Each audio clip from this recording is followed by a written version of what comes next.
বিগত 16 বছরের যত ধরনের বাজেট সুযোগ সুবিধা এগুলো ছিল অঞ্চল ভিত্তিক। এটি দক্ষিণাঞ্চল সবসময় এক্ষেত্রে প্রায়োরিটি পেয়েছে এবং এটি ছিল লবিং ভিত্তিক। যে যার মতো করে ক্ষমতার অপব্যবহার করে লবিং করে বাজেটগুলো বরাদ্দগুলো নিজের জায়গায় নিয়ে চলে গিয়েছে।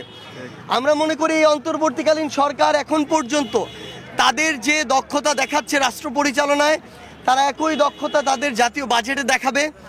উত্তরবঙ্গের মানুষ শুধু এতদিন দিয়েই এসেছে। এই উত্তরবঙ্গ ছিল একটা উৎপাদন ক্ষেত্র। আমরা ফসল থেকে শুরু করে নিত্য প্রয়োজনীয় দ্রব্য, শস্য, রবি যে শস্যগুলো সবগুলোই উত্তরবঙ্গে উৎপাদন হয়, কিন্তু পাওয়ার সময় আমরা আর আমাদের যতটুকু প্রাপ্য ততটুকু পাইনি। আমরা মনে করি এই অন্তর্বর্তীকালীন সরকার জনগণের যতটুকু প্রাপ্য এই রংপুর বিভাগের মানুষের ততটুকু প্রাপ্য তাদের জন্য অবশ্যই বরাদ্দ রাখবে এবং আমরা সেই আস্থাটুকু এই অন্তর্বর্তীকালীন সরকারের উপর রাখতে চাই।